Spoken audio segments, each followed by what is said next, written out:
My name is Michelle Marshall, and this is my video for Assessment 2 of Technologies to Engage Learners. The West Australian curriculum goals for the Year 10 Geography are displayed on the screen. The key questions raised in this unit are: why is the world an unequal place, and how do we measure well-being, and do these measures give adequate indications of living conditions? In this video, I'm going to critique 3 resources that can be used to illustrate the subjective and multifaceted nature of human well-being. I'm also going to present my own resource that has been developed to address the shortcomings of the other 3 and to encompass the benefits of them. The first resource is the Gapminder website. This is an interactive website featuring an animated scatter plot displaying the development of over 200 countries' data. It's based on different measures and variables that can be changed. The website has a number of example graphs that can be run or manipulated to analyse data. As you can see on this graph, who has the best teeth? The data can be manipulated in different ways according to the student's interests. For example, they can choose different options through these different graphs here. It's very easy to access. It's available as a website, or the data can be downloaded and used offline as well. Gapminder really does promote critical thinking and inspires the students to generate their own questions. However, it's pretty challenging for students that don't have high numeracy skills, as the students do need to be able to be comfortable with analysing a scatter plot. Some of the language used in the indicators is beyond the student level as well, and the depth of the data that the students are looking at can be quite confusing, as there is so much. So it requires a fair bit of scaffolding to use this tool. The second resource is the OECD Better Life Index. This is a tool that's got a range of data from the 36 different member countries from the OECD. It's got data on different factors to do with life satisfaction and material living conditions. It's really interactive. The students can change, as you can see me doing here, the students can change the things that are important to them, and it will rate and shift the countries according to that. Similar to Gapminder, it's very easy to access, but quite differently, it is really easy for the students to analyse. Students can go into looking at different countries or different topics. It's not difficult to interpret and doesn't require knowledge of scatter plots or graphing. It also allows for differences in what people think are important, so the students can look at different countries and what people have rated as the most important factors for them. So it's really useful for a comparative tool. Again, I think this tool does promote critical thinking. However, it is very wordy when you actually go into the countries or the topics.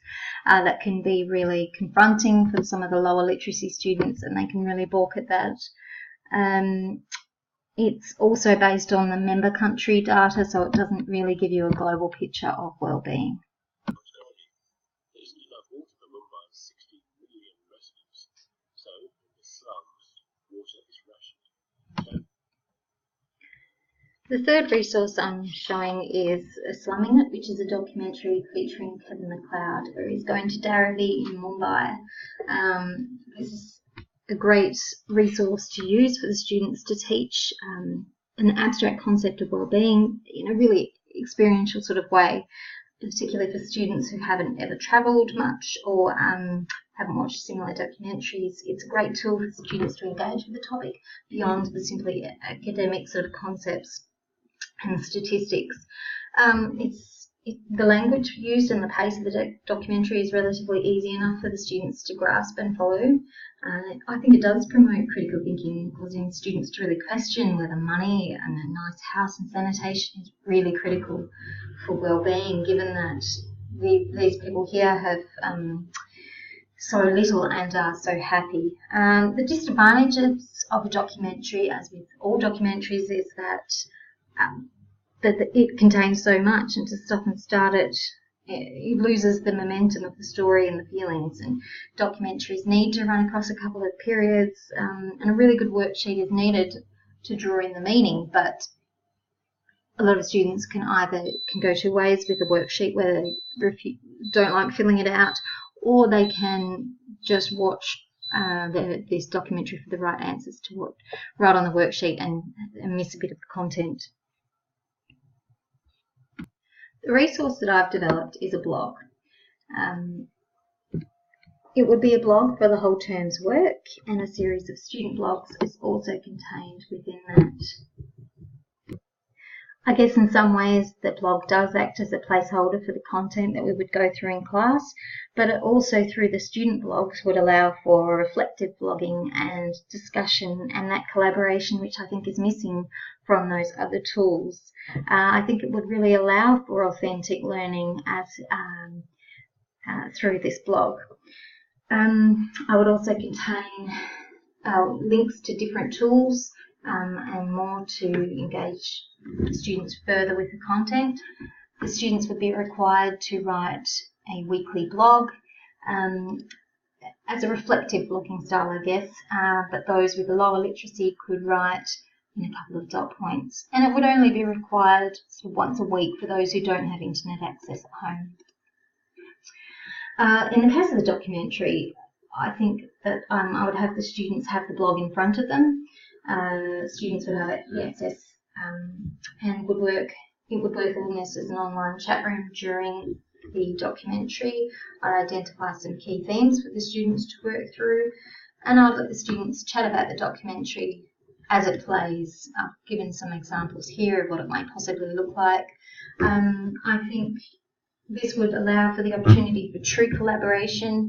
The students could discuss what they're seeing, could highlight any issues that they have with it, and I think that allows for that deeper engagement with it. So I guess in summary, the blog would promote higher order and critical thinking skills. It's not a place where the teacher or myself would give the answers. It's a place where I raise the questions for the students about issues and further issues that we don't have time to discuss in class, or that require further consideration that can't be answered within a typical think, pair, share style activity. Would allow for deeper engagement. And I think that a blog like this doesn't just show something that's been done before, but just in a different way. I think it is showing a new way of learning and a new way of encouraging engagement with the content.